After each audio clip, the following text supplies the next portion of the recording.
Continuamos en la Academia Mexicana de Derecho Juan Velázquez con mesas verdaderamente importantes, extraordinarias, que sirven de marco referencial en toda América Latina. Y hoy es una mesa que de verdad estoy muy contento, independientemente que se trata de miembros honorarios de la Academia y que son extraordinarios juristas, seres humanos increíbles, grandes amigos. Bueno, el doctor Fabián Salvioli, relator de Naciones Unidas en Justicia Transicional, relator precisamente de Naciones Unidas, expresidente del Comité de Derechos Humanos de la ONU, catedrático de Derechos Humanos en la prestigiosa Universidad de La Plata en Argentina, conferenciante en universidades e institutos de África, Europa, Asia, América, miembro de las Asambleas Generales del Instituto Internacional de Derechos Humanos con sede en Estambul, en Francia, y del Instituto Interamericano de Derechos Humanos con sede en San José, en Costa Rica, y miembro honorario de la Academia. Querido doctor, querido amigo Fabián Salvioli, qué gusto que estés en esta mesa. Un gran gusto, muchas gracias Jesús por la invitación. Un gran gusto compartir con André y con Hugo este espacio, y con Katia, bueno, que lamentablemente no ha podido. Muy delicado, le mandamos un abrazo a Katia. Le mandamos un gran abrazo a Katia también. Digamos, para mí un enorme gusto poder compartir este espacio con colegas tan prestigiosos. Tenemos al doctor Hugo César Jiménez de Paraguay, quien es defensor público interamericano ante la Corte Interamericana de Derechos Humanos. Es defensor público en lo penal por el Ministerio de la Defensa Pública de Paraguay. Precisamente es defensor interamericano desde el año 2019, doctorando en educación, maestría en ciencias penales e investigación educativa, docente en cursos de posgrado en diversas universidades privadas y públicas del Paraguay, y miembro honorario de la Academia Mexicana de Derechos. Hugo, gracias por estar en esta tan importante mesa. Cuánto honor, decía Jesús, gracias por la invitación de compartir una mesa tan importante como esta, con colegas tan prestigiosos y con la Academia que estuvo celebrando aniversario, entiendo, en estos días, así que estoy más que contento de formar parte de esta familia y bueno, a seguir trabajando para construir todos los días un derecho más justo. Y ahora que hablamos de familia, ya presentamos dos miembros honorarios, un tercer miembro honorario, un amigo también entrañable y hermano de Brasil, el doctor André Calegari, doctor en Derecho por la Universidad de Madrid, es profesor de Derecho Penal en Brasil en universidades bastante prestigiosas, a la vez es doctrinista en temas muy especializados como lavado de dinero, que es de los más reconocidos a nivel de América Latina y en el mundo, conferencista internacional, abogado penalista de varios asuntos de los de mayor trascendencia en la historia de Brasil y miembro honorario de la Academia. Querido André, qué gusto que estés una vez más en tu Academia. Bueno, te agradezco una vez más. Como siempre te lo digo, soy el único no hispanohablante, ¿no? Porque la lengua materna no es la mía, pero intentaré, como siempre, hacer lo mejor y te agradezco una vez más por la invitación. Para mí es un honor estar con los colegas tan prestigiosos como el doctor Fabián y el doctor Hugo, y tratar de un tema que es muy caro, muy difícil, y además que yo creo que en todos los países de América Latina tenemos problemas, que es la prisión preventiva, la prisión profesional, ¿no? Como algunos llaman en sus países. Perfecto. Hugo, estás ahorita en Asunción, ¿verdad? Yo estoy en Asunción, Jesús, aquí con un calorcito, cerrando ya esta temporada, y estamos acá. Fabián, ¿en dónde estás ahorita? En La Plata, en mi casa, en la República Argentina. Qué bueno, porque te la pasas en Europa, ya qué bueno que te quedes unos días en tu casa ya. Hace un año, pero por la pandemia. Un año y 2 meses que estoy no solo en mi casa, estoy aquí, en este mismo lugar físicamente, no paro de tener... Nada más la pandemia te pudo regresar a Argentina, es lo único. André, ¿estás ahorita en qué parte? Bueno, ahora mismo no estoy en mi ciudad, estoy en una plaza que está a cerca de 1 hora y media de Porto Alegre por el problema de la pandemia, porque aquí está más seguro, hay menos gente y además en Brasil el sistema de salud está colapsado, o sea, malo y no tenemos plazas en los hospitales, entonces mejor cada uno que se quede aislado en estos momentos. Iniciamos precisamente con el doctor Fabián Salvioli. Fabián, vamos a iniciar con esta tan importante mesa de análisis sobre prisión preventiva, que hoy en día es un gran debate, ¿no? Porque el caso concreto de México En primer lugar, se constitucionaliza la prisión preventiva, estipula en qué delitos, y el catálogo crece cada vez más y más y más y más. Y bueno, tú que eres un experto en todos estos temas, desde el Comité de Derechos Humanos de Naciones Unidas, todo el trabajo que has venido desarrollando, yo creo que es muy importante tocar algunos aspectos básicos. Primero, ¿qué podríamos manejar en este sentido vinculado precisamente a lo que es la prisión preventiva, el derecho a la libertad en general, Fabián? Bueno, muchas gracias. Y la pregunta es muy atinada porque en realidad nos deberíamos plantear por qué juristas a esta altura del desarrollo de la historia del derecho debemos aclarar cuáles son los valores que tienen que ver con la libertad.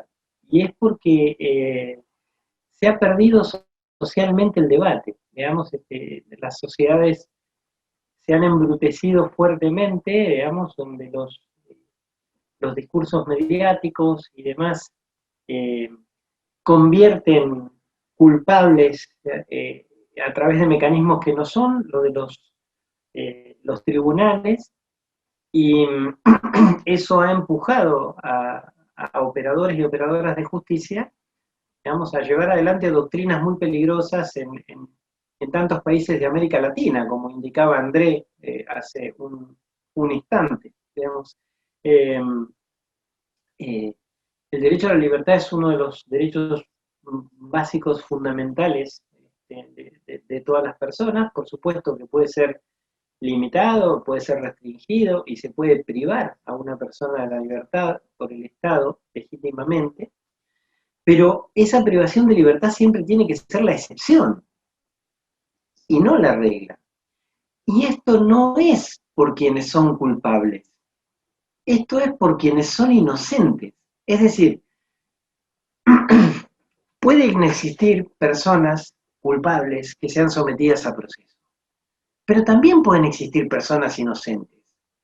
Y esas personas inocentes, podés ser vos, puede ser André, puede ser Hugo, puede ser cualquiera de las personas que está viendo este conversatorio.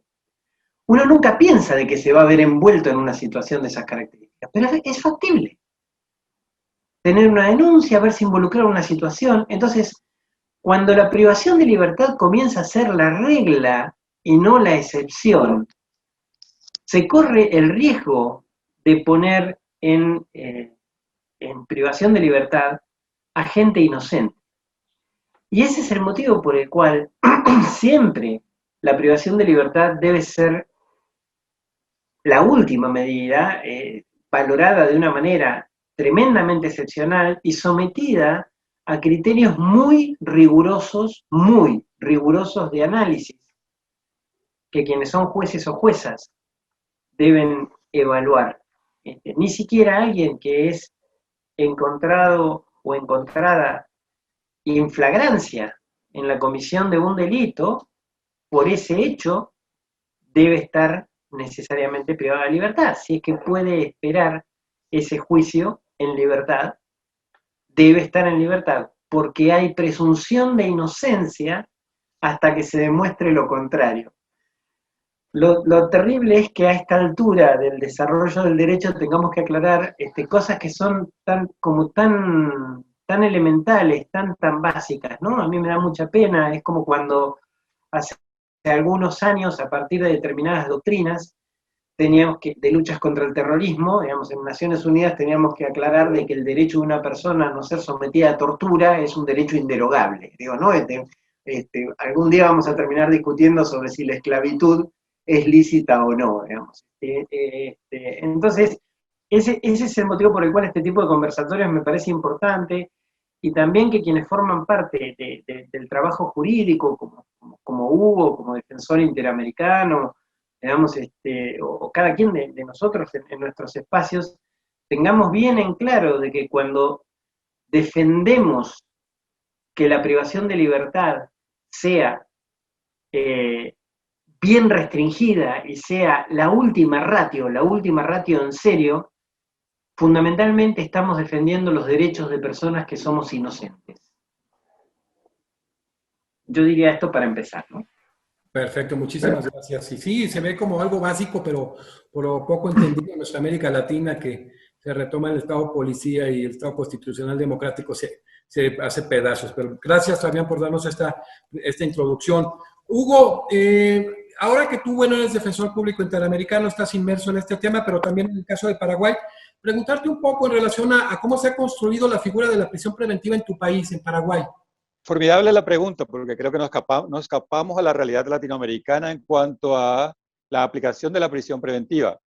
La construcción es la misma siempre, la necesidad de asegurar al sujeto al proceso penal y que éste logre su objetivo. Más la construcción en sí de la figura de la prisión preventiva es como Fabián nos dice, y quien más que Fabián nos diga, en cuanto a que la sociedad, los medios masivos de comunicación, y en Paraguay tenemos una institución más, que es el Jurado de Enjuiciamiento de Magistrados, han ido respondiendo a un sistema más eficientista de Estado. Es decir, que la sociedad sienta lo que considera es una seguridad en cuanto a sus condiciones de vida. Una percepción de seguridad basada en que aquella persona que es denunciada vaya a prisión, hasta tanto se le libere o no del proceso penal. Entonces tenemos, como dijo mi querido amigo Fabián, tenemos una prisión preventiva aplicada a cualquiera que caiga. Siempre me pregunto qué pasaría si uno de estos días, cuando estás apurado y vas rápido a tu trabajo, un ciclista, quiera Dios que no pase, pero un ciclista te sale en el camino y tenés un accidente, vas a prisión. Ahora bien, hay otras construcciones jurídicas, como por ejemplo, tenemos en Paraguay lo que conocemos como violencia familiar, en el que no hay distingo en cuanto a los niveles del injusto penal o la lesión causada, y entonces, por el solo hecho de que el Ministerio Público lo solicite, o por el solo hecho de que sea un crimen, se cataloga como un crimen, o involucra una cuestión que está en auge ahora, como es la violencia de género, muy reconocida y muy aceptada social y jurídicamente, pero que tiene consecuencias gravísimas para quien es denunciado por violencia familiar, donde no hay un injusto lesivo, donde no se analizan otras cuestiones, ni siquiera personales del denunciado, simplemente va adentro. Después vemos qué hacemos contigo. Esa es la construcción. Qué delicado y qué uniforme está el tema en América Latina. Bueno, ahora corresponde a André Calegari, un abogado penalista, un litigante sumamente brillante en materia penal, más reconocido en Brasil, y que tiene hoy en día uno de los asuntos quizás el más importante en los últimos 20, 30 años en Brasil actualmente. André, ¿cómo se da precisamente también en este caso la construcción de la figura de la prisión preventiva en tu país, en Brasil?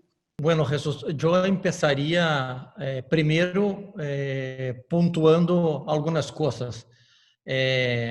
Y como dijo Fabio, ¿por qué estamos discutiendo ahora mismo la prisión preventiva? Yo creo que esto suele ocurrir en los países de América Latina y también en México. Prendemos mal. Primeiro ponto, mal. ¿Por quê? Porque não investigamos bem e creio que há uma pressão muito forte da opinião pública, por exemplo, em determinados delitos, ¿no? Que a mass media hace uma força muito grande, os juízes que não têm muitas vezes coragem de quedar-se em suas decisões e manter a liberdade, por uma pressão da opinião pública, acabam deteniendo as pessoas quando não é necessário. Además, empiezam primeiro com a prisão para depois investigar os delitos. Pero pontuando isto, eu, para começar, diria que em Brasil a prisão preventiva está muito fundamentada em 3 pontos: para garantizar o ordem público, para garantizar a instrução criminal, ou seja, as pruebas que se vai coletar por la policía ou pelo Ministério Fiscal, e para garantizar a aplicação da lei penal, ou seja, para que ao final do processo ele investigado ou ele involucrado que está bajo a instrução de processo não pueda huir-se ao final da condena. Pero mira que se uno fija-se em estes por supuestos de la prisión preventiva, bueno, casi ninguno demuestra su real efecto, porque muchas veces sabemos que la garantía del orden público es un concepto vago, indeterminado, que puede meterse cualquier cosa dentro de él. Y al final es lo que se más utiliza para mantenerse las prisiones en Brasil. O sea, se quiere garantizar el orden público, pero al final lo que se quiere es tirar el temor social de las personas. Decir, bueno, estamos manteniendo detenida esta persona porque este era un malo ciudadano, un malo sujeto, pero al final su hecho no es tan grave así que necesitaría de la prisión preventiva. Entonces, la prisión está construida, obviamente, dentro de otros requisitos, bajo los 3 pilares fundamentales que son estos, y que yo creo que está muy mal pensado en Brasil esto, y ahora mismo se aprobó y los tribunales, incluso el Tribunal Constitucional, dijo que toda prisión debe tener una audiencia de custodia, o sea, luego después, 24 horas después de la prisión, es obligatorio que un juez se manifieste sobre la necesidad o no de la manutención de la prisión preventiva. Qué interesante, por lo menos en algunos avances pretorianos. Fabián, pues ya hablaron un poco, en el caso concreto de Hugo en Paraguay y de André en Brasil, lo que se está viviendo, digo, México no es la excepción, como toda América Latina. Tú, te digo, pues has estado inmerso en el comité, precisamente presidiendo el Comité de Derechos Humanos de Naciones Unidas, hoy como relator de Naciones Unidas en Justicia Transicional. Preguntarte específicamente los criterios de la prisión preventiva y privación de la libertad en el derecho internacional de los derechos humanos, para que nos amplíes este tema que es fundamental y que mucho ha generado en su momento, ya ha señalado el expresidente de la Corte Interamericana de Derechos Humanos, amigo común, Eduardo Ferrer MacGregor, pues en el sentido de que el derecho internacional de derechos humanos es norma de normas y el derecho nacional es infraconvencional, pero parece que la realidad no es así. Sí, va un poco continuando en línea con lo que señalaba Andrés recién, y también en relación a lo que decía Hugo. Hay que entender que cuando los estados actúan de esta manera, están violando compromisos internacionales asumidos. Y están violando derechos humanos. Es decir, privar a una persona de la libertad de manera ilegítima es una violación de derechos humanos. En el Comité de Derechos Humanos de ONU yo tuve la oportunidad de participar en la redacción y en la adopción de la Observación General 35, que es precisamente sobre el derecho a la libertad, y allí señalábamos con mucha claridad cuáles son los límites que la privación de libertad debe existir y cuáles son los límites a la prisión preventiva, y también esta garantía que señalaba André, una vez que una persona está detenida, inmediatamente debe ser puesta a disposición de un juez o una jueza, una autoridad judicial, para que naturalmente verifique los estándares de legalidad y legitimidad de la detención, y además porque ese es el momento en el cual estadísticamente se demuestra que hay más riesgos para la integridad personal de la persona que es detenida. Son los espacios en los cuales se cometen más comúnmente malos tratos, torturas, etcétera, etcétera, aquí y allá, de parte del accionar policial. La observación general, entonces, es muy, muy clara. Examinamos muchos estados también, como México. En México, además, aparecía la figura del arraigo, que habría que hacer 20 simposios para poder entender exactamente de qué se trata, ¿no? Pero de lo que no quedan dudas es que es profundamente inconvencional, que no resiste el menor análisis. Los estándares son los que indicó un poco Hugo y también los que marcó André. Es decir, una persona sometida a proceso puede ser, por supuesto, privada de libertad, como excepción, y en 2 situaciones muy claras. Si la persona puede obstaculizar el accionar de la justicia, ese es uno, o si la persona tiene un serio riesgo de fugarse, de no ponerse a disposición de la justicia. Son los 2 elementos. El problema es que en muchos países de América Latina hay jueces o juezas que simplemente dicen hay peligro de fuga y ordenan la detención. Pero nadie, o sea, hay que probarlo eso. Hay que probarlo. Esto es, un magistrado o magistrada no puede decir sencillamente hay peligro, o puede obstaculizar el accionar de la justicia, incluso porque es alguien con poder.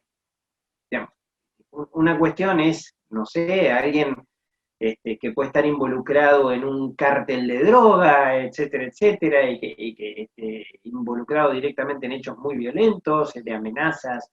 Bueno, entonces ahí se puede entender naturalmente la lógica, pero, por ejemplo, en mi país, en la República Argentina, en los últimos años se adoptó una doctrina muy, muy, muy, muy nefasta, que se llama la doctrina Irursum, y responde a un magistrado de mi país, que estableció el criterio de el poder residual, es decir, personas que estuvieron en puestos de poder y que entonces, una vez que ya no están en puestos de poder y son sometidos a juicios, conservan un poder residual que puede obstaculizar el funcionamiento de la justicia. Y eso ha permitido detenciones masivas.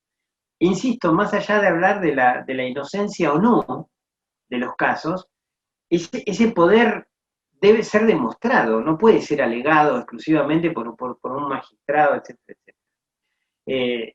Lo mismo para todo tipo de causas, como las que mencionaba Hugo al final de su exposición. Es decir, hay que mostrar que efectivamente se cumplen esos estándares. Si se trata de proteger a una persona de violencia de género, que se debe hacer, es uno de los problemas más serios, más tremendos en todo el mundo, y especialmente en América Latina. Bueno, hay maneras de establecer esa salvaguarda sin necesariamente la privación de libertad. Y acudir a la privación de libertad, sí, como última ratio, efectivamente como última ratio. Por último, digamos, la privación de libertad no puede ser una pena anticipada. Es decir, esta es otra cuestión, porque no se trata de eso.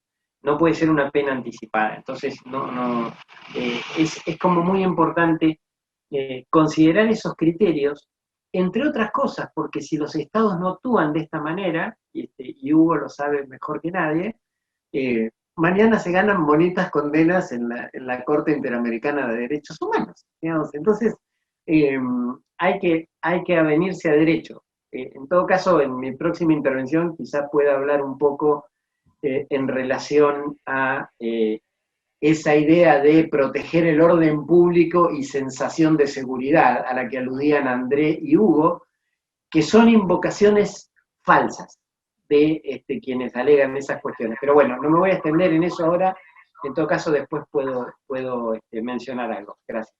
Gracias. Oye, qué bueno que adelantaste este tema, ¿no? El caso mexicano, que el catálogo de los famosos delitos graves, que es un convencional, de alguna manera, establecer casos directos de procedencia de la prisión preventiva, se amplía de una manera increíble para que dé lugar a la prisión preventiva, y que es sumamente delicado. Este artículo 19, de verdad que es inconvencional, y que tú ya habías tratado lo referente al increíble arraigo, ¿no?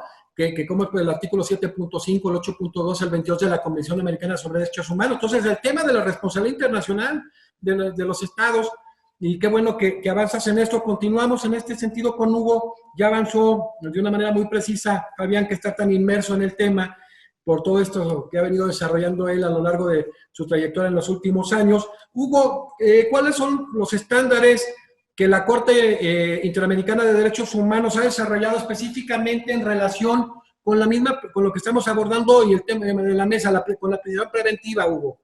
Voy a ir haciendo algunas comparaciones con los estándares y el público que nos acompaña, y ustedes podrán ir acompañando estos estándares con lo que es Paraguay. En primer lugar, el establecimiento de políticas realmente de intervención ciudadana por parte del Estado en cuanto a la racionalidad de la aplicación de la prisión. Hoy día tenemos en Paraguay, por ejemplo, una población del 73% aproximadamente de personas que no están condenadas y que están guardando prisión. Esta circunstancia no es rara porque Paraguay viene arrastrando desde el anterior código, igual manera, 99% mejoró eso un poquito, pero de igual manera sigue siendo. Es que la ineficacia del Estado en cuanto a la seguridad de sus jueces para dictar su leal saber y entender con relación a si una persona merece ir o no bajo cautela coercitiva, esperando su juicio, es impresionante como la falta de autonomía, por cuanto que los medios masivos y un órgano importante en el Paraguay como el jurado de enjuiciamiento han ido marcando pautas con relación a que es procesada o procesado solamente aquel juez o jueza que otorga libertades, no aquel que envía a prisión. Otro punto interesante es en cuanto a la garantía del Estado que asume con relación a la persona que es privada de libertad. Hoy los jueces en Paraguay envían a personas a prisión sin que estos tengan un lugar cierto donde estar. Las cárceles nuestras están superpobladas y los espacios físicos no existen realmente para recibir personas. Algunos estudios como lo que hizo la INESIP o el Mecanismo o CODEUPI, organismos de derechos humanos de Paraguay, han demostrado que podría existir un 700% de superpoblación en nuestras cárceles. Es decir, un juez, aún conociendo que no tiene lugar para enviarle a alguien bajo prisión preventiva, lo envía y no tiene un espacio físico real donde estar. Entonces tenemos lo que en Latinoamérica creo que es un fenómeno natural casi de nuestras cárceles, es lo que llamamos los pasilleros, que se ubican en cualquier rincón o corredor o lugar donde haya un espacio y pueda acostarse a descansar, si es que lo puede hacer, sin las condiciones mínimas de seguridad. Hay un tema importante en este punto también, mi querido Jesús, es el punto de la visión o de la perspectiva de género en cuanto a estas cuestiones en el trato de las personas. Todavía no tenemos una visión amplia y un trato digno para este tipo de cuestiones o con una perspectiva de género en cuanto a la aplicación. Es así que la mayoría de las personas o mujeres privadas de libertad son personas que han ido por microtráfico y no sé si esa realidad nos acompaña en México y creo que en Brasil es también una constante en cuanto a mujeres privadas de libertad, cuando esta es una realidad y una problemática social penalizada o criminalizada. Y por último, mi querido Jesús, quería hacer relación en cuanto a la salud. Yo no sé cuánto tiempo más podemos seguir trabajando en cuanto a la prisión preventiva sin empezar a investigar seriamente en nuestros países el sometimiento a tortura o tratos crueles bajo la figura de la prisión. Porque recordemos que tortura no es solamente el castigo físico con tal de obtener una confesión que tanto buscamos en nuestras sociedades, sino tortura también es un trato inhumano, injusto, vejatorio, con el fin de obtener algo que en este caso es la condena.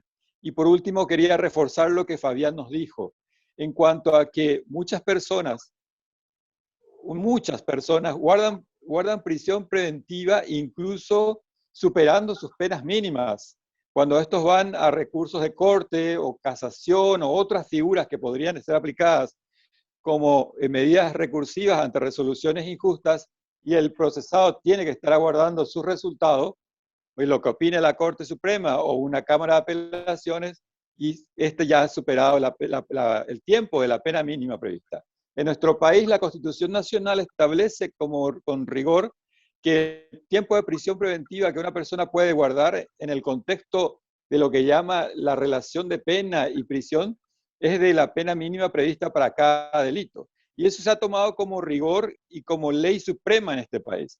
Es más, nuestro Código Procesal Penal ha modificado de cierta forma y ha mejorado la condición, indicando que las medidas cautelares privativas de libertad solamente podrían durar hasta 2 años.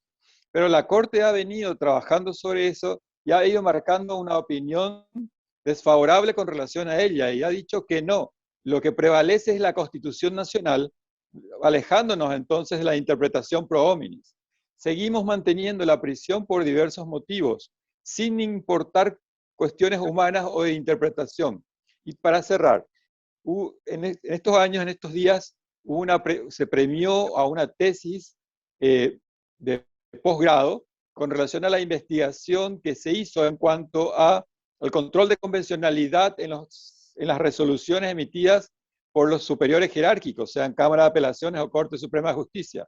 La respuesta o el resultado de dicha investigación premiada en nuestro país fue ninguna. Ninguna de nuestras resoluciones de Cámara de Apelaciones o de Corte Suprema de Justicia, cualquiera sean las salas, se disponen a analizar derechos humanos desde el punto de vista convencional o interno incluso. Directamente la aplicación es práctica y segura. Aseguremos el proceso, mantengamos la seguridad de nuestra sociedad y busquemos que el proceso penal cumpla con su objetivo. Sujetemos al procesado, al inculpado coercitivamente y veremos después qué pasa si es inocente o no. Gracias, Hugo. André, bueno, ya se ha abordado esto, ya lo dijo Fabián, ya lo dijo Hugo, en el sentido, pues, de que evidentemente la prisión preventiva tiene que ser una medida cautelar y no una pena anticipada. Entonces, en este sentido, ¿qué pasa en Brasil en relación al ajuste precisamente de la prisión preventiva a los estándares del sistema interamericano de derechos humanos? ¿En qué condiciones y en qué estatus se encuentra actualmente? Brasil no sigue mucho lo que dice la Corte Interamericana de Derechos Humanos, como nadie lo sigue en la América Latina, ¿no? Si eso fuera verdad, no teníamos los problemas que estamos aquí discutiendo hoy.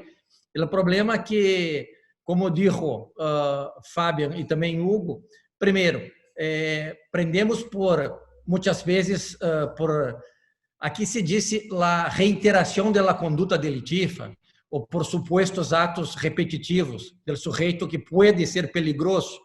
O peligro de fuga, por exemplo, como dijo Fábio, é uma presunção de fuga. E muitas vezes o juiz não tem os dados concretos ou os hechos que prueben isto. Pero isso não importa. Afinal, a pessoa já está na cárcel, ¿no?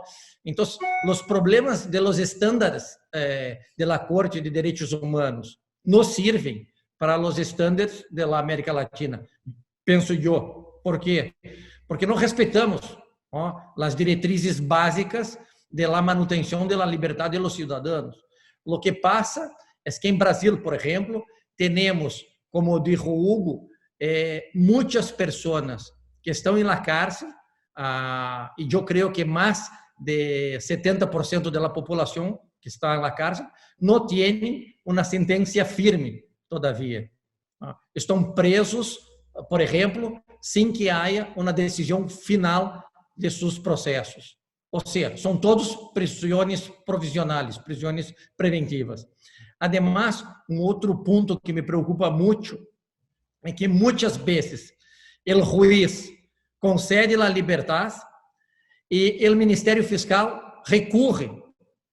Y un año después, más o menos, el tribunal casa la libertad y manda a la persona a la cárcel de nuevo. Pero miren, si el problema había sido en el pasado la peligrosidad de la gente o la posibilidad de fuga, y esta persona, un año después, no ha escapado del delito del lugar del delito, está en su ciudad, trabajando todavía, pero el juez, o mejor, la Corte de Casación le manda ingresar en la cárcel de nuevo, es porque el sistema no funciona, ¿no?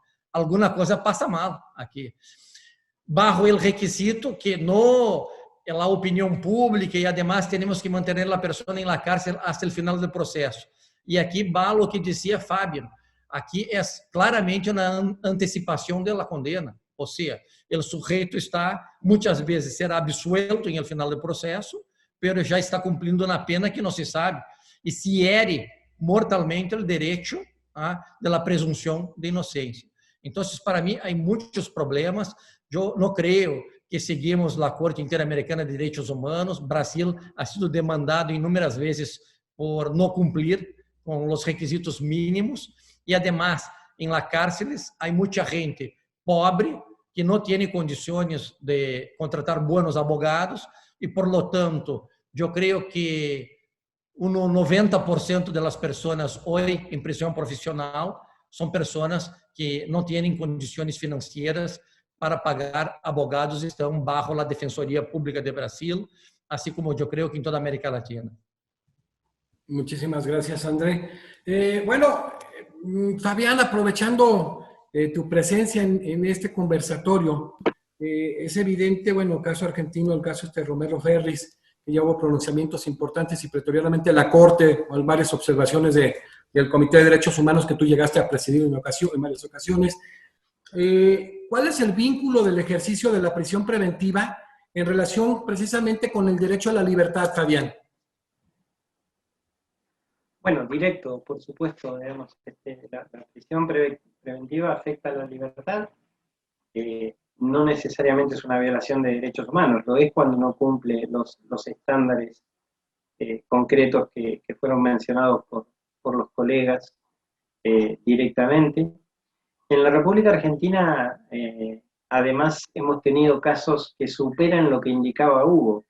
No personas que ya han estado el mínimo del tiempo en prisión, sino personas que han superado el máximo de lo que le correspondería si fuesen condenadas, y que, mantenidas en prisión preventiva, no les liberan. Hemos tenido casos de esas características que han llegado al sistema interamericano, e incluso Uruguay también ha tenido algún caso de esas características, donde las personas ya hasta renuncian a su presunción de inocencia y dicen que por favor les condenen, porque si les condenan los liberan, porque ya cumplieron toda la pena. A ese grado de absurdo, hemos llegado, y es muy riesgoso, muy, muy peligroso. Por supuesto que estamos hablando del derecho a la libertad, estamos hablando de las garantías judiciales, que son imprescindibles, indispensables, que están claramente establecidas en el artículo 8 del Pacto de San José de Costa Rica, y por supuesto en el artículo 14 del Pacto de Derechos Civiles y Políticos, que son instrumentos vigentes en México, en Brasil, en Paraguay, en la República Argentina. Los 4 estados han ratificado ambos instrumentos. Naturalmente, también se afecta el derecho a la integridad de las personas, el derecho a la integridad de las personas. Y hasta yo me atrevería a decir, aunque esto no ha sido desarrollado jurisprudencialmente, pero es algo en lo que he pensado un poco y lo comparto, el derecho al honor. El derecho al honor, porque se parte del supuesto de que la persona detenida es culpable, y no necesariamente. No necesariamente. Luego queda una mácula fuertísima, un estigma muy, muy fuerte social sobre la persona. Y otra vez, siempre hay que pensar en la persona inocente que pueda ser sometida a un proceso. Y nadie está exento o exenta de que eso pueda sucederle, digamos, a sí mismo o a alguien de su familia, quienes tenemos hijos o hijas jóvenes o adolescentes o lo que sea. Pues nada, mañana se ven envueltos en alguna cuestión y entonces van a estar privadas de la libertad. Porque es fácil decir que se encarcele cuando la persona es alguien que no conoce. Pero, ¿qué pasa si hacemos el ejercicio de ubicarla en el justo lugar? ¿No? En el porqué de las garantías. Las garantías son fundamentalmente para la gente inocente. Entonces, garantizar a gente que incluso dé altísimas muestras de culpabilidad es una gran garantía para quienes son inocentes. Pero esta batalla, esta discusión, se ha perdido socialmente, y se ha perdido en 3 frentes, y ya voy dejando para no monopolizar el uso de la palabra, que no quiero hacer eso, ¿sí? El primero es el falso discurso de que con esto hay más seguridad. Y no hay más seguridad. Lo que hay es más inseguridad. Las sociedades, primero, la seguridad es un derecho humano, es un derecho humano. No es algo que debe ser regalado a discursos antiderechos. La seguridad es un derecho humano que se debe garantizar efectivamente. La garantía de la seguridad o las sociedades más seguras o las menos inseguras en el mundo son aquellas que tienen más garantizados los derechos humanos, civiles, económicos, sociales, políticos, culturales. Esas son las sociedades más seguras. Hay que probar por ahí, más que por mecanismos de represión penal que dan una falsa idea de seguridad que no es tal. Lo segundo tiene que ver con el orden público, que es un concepto tan indeterminado que puede servir para cualquier cosa. Entonces, ahora bien, el orden público también está sujeto a, cuando hay invocaciones de orden público, también esas invocaciones están sujetas a análisis de convencionalidad. Nosotros, en el Comité de Derechos Humanos, cuando yo lo integraba, hemos visto casos, para no hablar de América Latina, digo, de Bielorrusia, de privación de libertad, de gente que se manifestaba, etc., que se le consideraba que alteraba el orden público. Entonces, hay que tener mucho cuidado porque ese argumento puede ser una herramienta muy fuerte en manos de gobiernos autoritarios. Entonces, esta es una segunda cuestión. Y quiero cerrar con lo que a mí me parece sinceramente lo más importante, que no es nada de lo que dije hasta aquí. Digamos, y es que para ganar esta discusión y esta batalla hay que trabajar estos temas en las escuelas y en los colegios. Esto debe salir del círculo jurídico, digamos. Más de pedagogía. Es que debemos tener una sociedad consciente de que el mejor camino para la vida en sociedad es la garantía de los derechos humanos. Y eso se hace con educación. Eso se hace con educación, en las escuelas, en los colegios, porque si no, mañana las sociedades demandan medidas efectistas que no sirven para nada, embrutecidas, que no sirven para nada. Y mucho cuidado, porque de allí a autoritarismos tan brutales, tan tremendos como el que actualmente vive Brasil, digamos, hay un paso. Hay un paso, digamos. La democracia es algo que se construye todo el tiempo y todos los días, pero que se destruye en 10 minutos. Entonces, por eso creo que estos conversatorios son, y te agradezco nuevamente la invitación, la posibilidad de escuchar y de aprender de los colegas, por supuesto.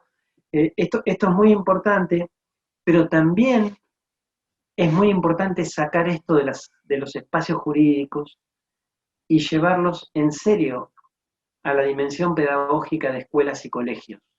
El entender por qué la presunción de inocencia debe garantizarse, el entender por qué una persona no puede ser privada arbitrariamente de su libertad, el entender por qué la prisión preventiva tiene límites muy concretos y que no debe haber una carta en blanco para ningún gobierno, ninguno. Esto no es una cuestión política de derecha o de izquierda, ningún gobierno debe tener una carta en blanco, ni ningún poder debe tener una carta en blanco para encarcelar cuando le parece.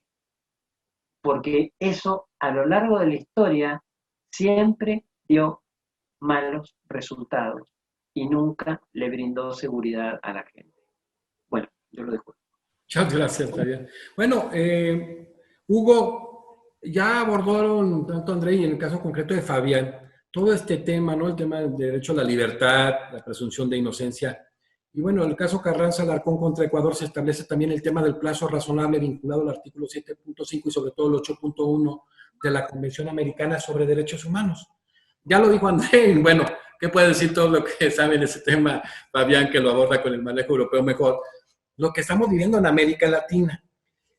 Tú, Hugo, ¿cuáles son las expectativas que tú ves y que se pueden ver con profundidad en relación a la aplicación de la prisión preventiva en el contexto del mismo proceso penal, que es algo muy importante? Hablaba algo fundamental, Fabián, dos temas básicos. La pedagogía, que hablamos, por ejemplo, el tema de la pedagogía constitucional, cómo deben hacerse llegar de la manera más fácil los conocimientos al gobernado, al justiciable, y de alguna manera entender en este sentido que las democracias cómo se destruyen tan rápido, como dice Fabián, en 10 minutos, ¿no? Todo lo que se construyó en años y es tan fácil. Esta carta en blanco que se está dando mucho y a veces esta enorme concentración de poder que es peligrosísima, violentándose, generándose a veces procesos en nuestros países de desconstitucionalización precisamente muy graves y que a final de cuentas pues vamos pagando los costos en nuestros países. Entonces, ¿cuáles son esas perspectivas, Hugo? Es que tarde o temprano, Jesús, el sistema penal incide en lo social, porque nosotros, por ejemplo, en Paraguay tenemos una altísima tasa de población penitenciaria de clases vulnerables, en condiciones de vulnerabilidad, ya sea por cuestiones culturales, económicas, sociales, que hacen que estas poblaciones vulnerables se vean afectadas. Y lo que dijo Fabián es para mí indubitable en cuanto a la dignidad de las personas. La violencia que ejercemos dentro del proceso penal con relación a esta dignidad es terrible.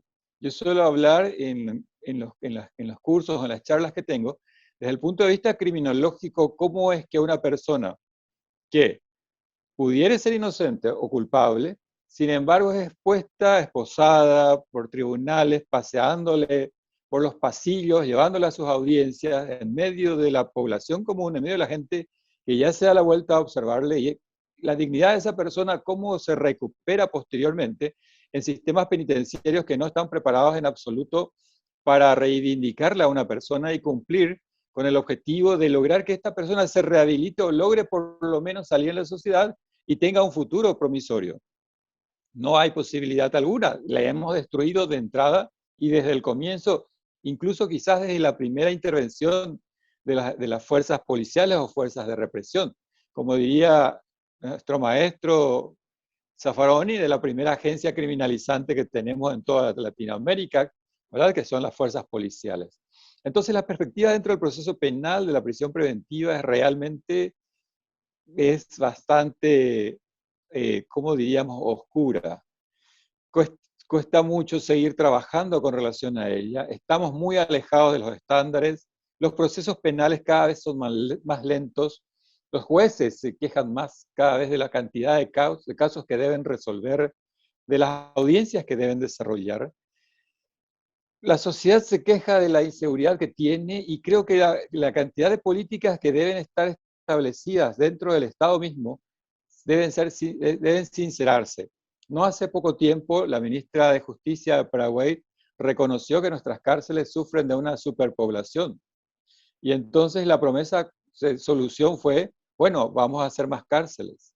La respuesta es la pregunta es la siguiente, y entonces, ¿el problema es ese espacio físico o el problema es a cuántas personas enviamos a la cárcel a diario? Y toda esta perspectiva o todo este trabajo que debe ser desarrollado, no solamente dentro del proceso penal, en una abierta discusión, más conversatorios como estos, Jesús, más investigaciones, abarcar temas que hasta hace poco no fueron abarcados, como es el problema de la salud penitenciaria, los tratos crueles dentro de las penitenciarías, la seguridad que hay dentro de estas penitenciarías, que en Paraguay al menos, y no sé si Brasil comparte con nosotros esa realidad, están manejadas incluso por los mismos presidiarios en cuanto a sus clanes. Y esta seguridad y esta paz interna de las cárceles es ficticia. Nosotros tuvimos varios acontecimientos luctuosos dentro de nuestras prisiones en cuanto a muerte y decapitamiento de mucha gente.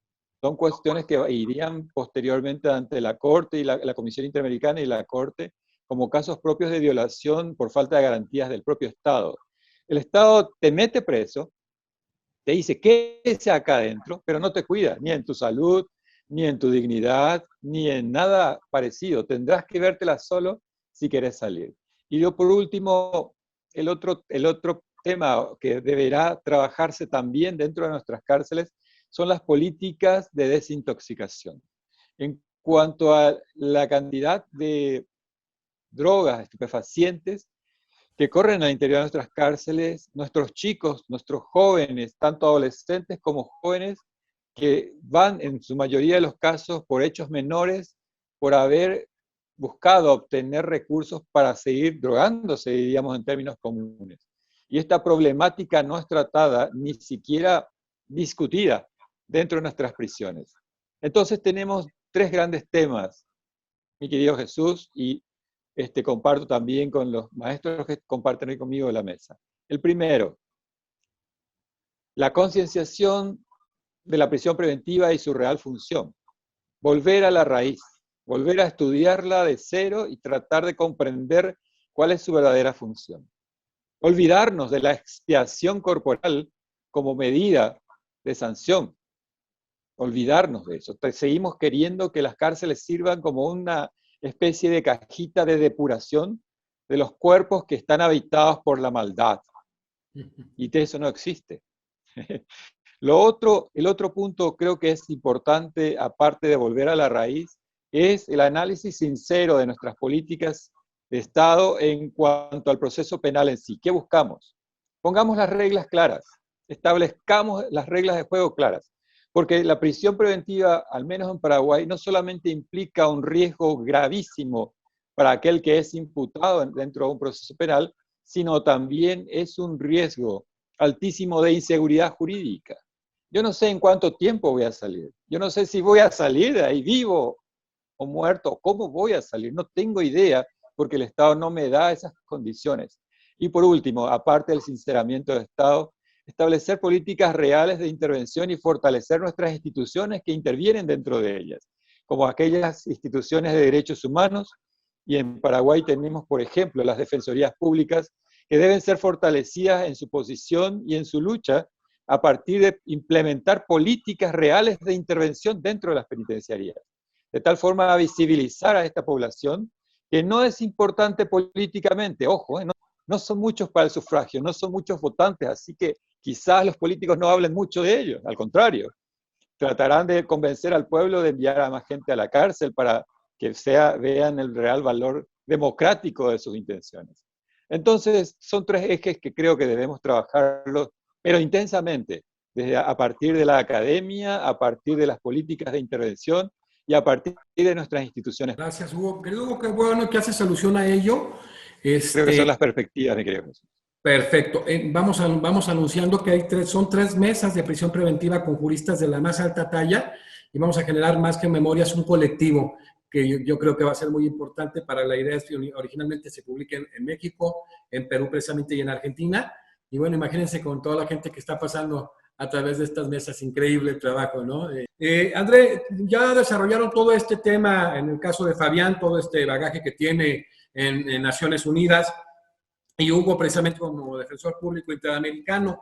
Preguntarte, en estas perspectivas que hemos analizado para avisorar en relación a la aplicación de la prisión preventiva en el contexto del proceso penal, ¿cómo las ves? ¿Cómo ves tú precisamente estas perspectivas, André? Tú ya lo dijiste en Brasil y en América Latina, que tú conoces muy profundamente el tema. O sea, quiero decirles que yo creo que en el tema de lavado de activos, muy pocos están a nivel en América Latina de André Calegari. Quiero hacer también la acotación. Es un hombre que maneja muchos temas y ese tema, bueno, de verdad que es un hombre con una expertise enorme. Entonces, ¿cuáles son esas perspectivas que se avisoran, André? Bueno, para não dizer que tudo está malo, porque hasta agora só criticamos o Instituto, né? Não decimos nada bem e, por supuesto, tudo está mal. Sabemos que isto marcha assim e desafortunadamente, não? Pero eu diria algumas coisas que são buenas. Por exemplo, em Brasil, agora mesmo, há um par de meses, aprobamos uma lei que disse que toda a prisão preventiva é obrigatório a revisão em el tempo de 90 dias. Ou seja, o juiz deve fazer uma revisão sobre os requisitos ou os fundamentos da detenção. Ou seja, melhor assim, porque antes não havia plazos, as pessoas se quedavam detenidas por muitos meses, incluso anos, sem que houvesse uma manifestação. Además, se o juiz não lo hace, puede que automáticamente sea puesto en libertad el sujeto que está bajo la prisión preventiva. La Corte Constitucional tuvo que manifestar-se sobre esto y dijo, no, ojo, es necesario que el juez, aunque no se manifieste, haya la provocación de la defensa, para que el juez diga de la necesidad de la manutención o no. Pero al menos hoy tenemos un plazo, que es una cosa muy buena, de la revisión de la necesidad de la prisión preventiva.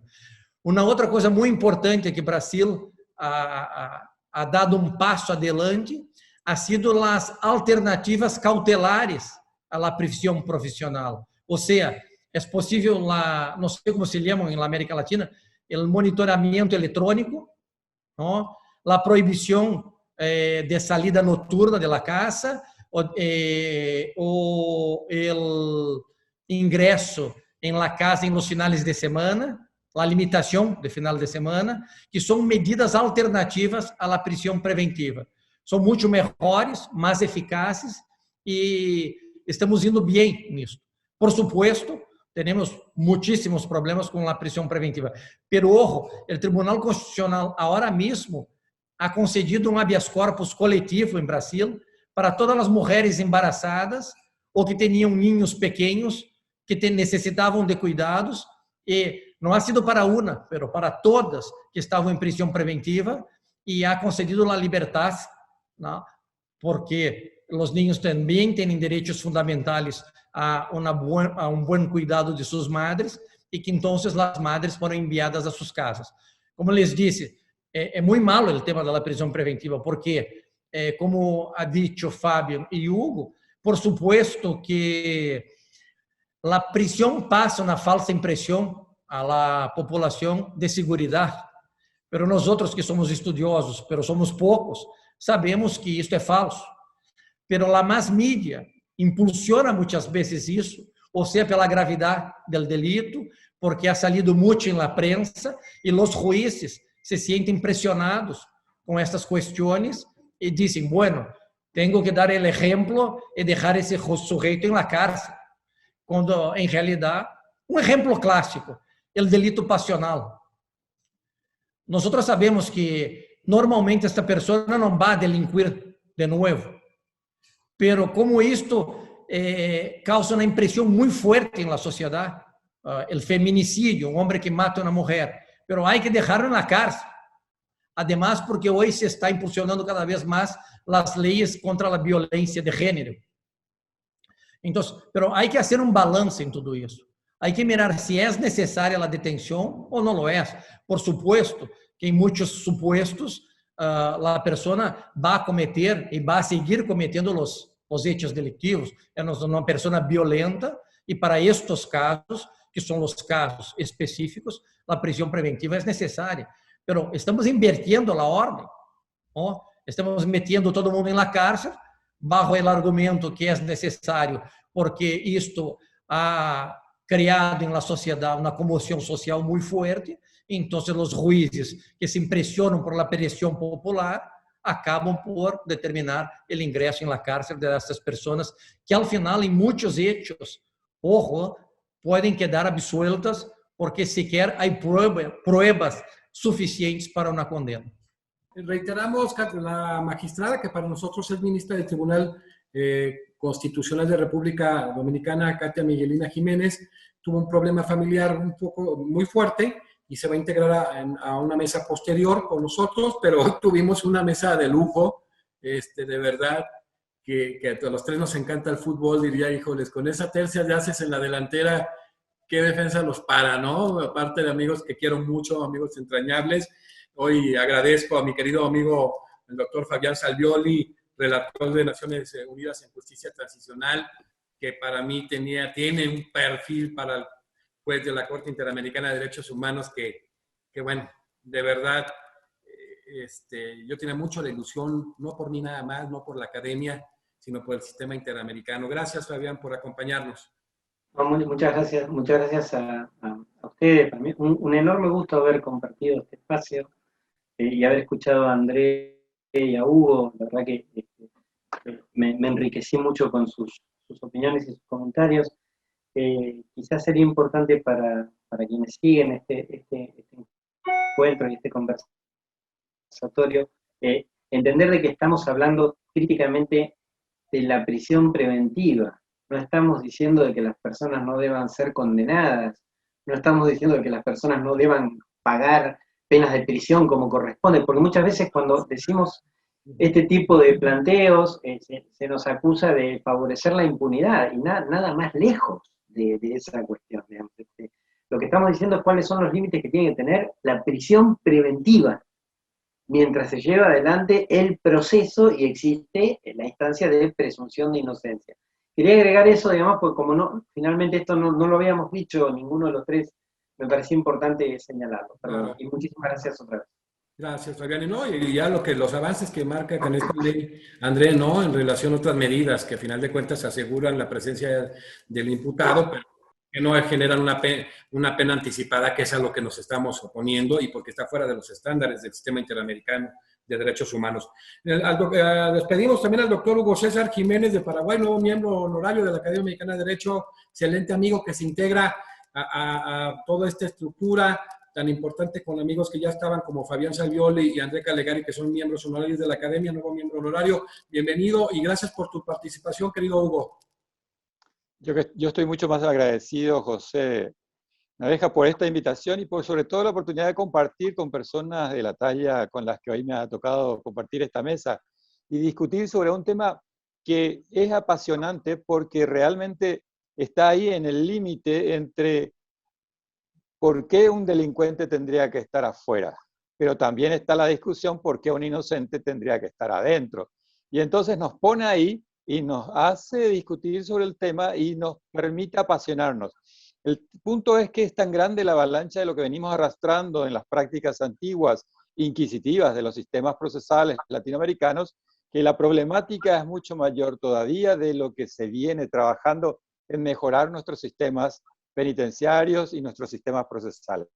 Ojalá sigamos avanzando para adelante y humanicemos más esta práctica, para que por ahí, quiera Dios que no pase, pero si a mí me toca ir adentro, bueno, que esté tranquilo, que sé que el Estado me va a cuidar y va a darme la seguridad de conocer por lo menos cómo va mi proceso. Bueno, gracias al doctor Hugo César Jiménez, defensor público interamericano. Y bueno, despedimos a otro gran amigo, miembro honorario de la Academia, André Calegari, doctor en Derecho por la Universidad de Madrid, ha tenido la defensa de varios de los más importantes asuntos en la historia del derecho penal brasileño, un excelente doctrinista y miembro honorario de la Academia. Gracias, André, una vez más por acompañarnos. Bueno, mi querido José Jesús, muchas gracias, ha sido un honor una vez más. Tu muy amable invitación, para mí siempre es un placer colaborar con la Academia y decir que, infelizmente, estamos olvidando de un criterio que ha sido dicho por todos nosotros. La presunción de inocencia está en todos los libros más importantes del mundo, en todas las constituciones más importantes de los países, pero uno no mira que tenemos esto como un guía, ¿no? Ese debería ser nuestro principal límite. Todas las personas son consideradas inocentes hasta que se pruebe la culpa, pero al revés, primero presumimos la culpa y después, al final del proceso, vamos a mirar si son inocentes o no. Y yo creo que la prisión preventiva está muy alicerçada, sus pilares estão muito mais alicerçados em la presunção de culpa do que deveriam estar em la presunção de inocência. Se nós mirássemos as constituições de los países, diríamos, não é necessária a presunção de culpa, de culpabilidade, e sim a presunção de inocência. Só deveremos prender preventivamente quando há realidade e necessidade de um sujeito que seja realmente peligroso. Em los outros casos, não. E aqui não defendemos a impunidade, mas sim a justiça. Exacto. Qué importante con tres expertos de los más importantes en América Latina y bueno, en el caso de Fabián, muchos años en Europa, entender nosotros un tema tan importante como la prisión preventiva.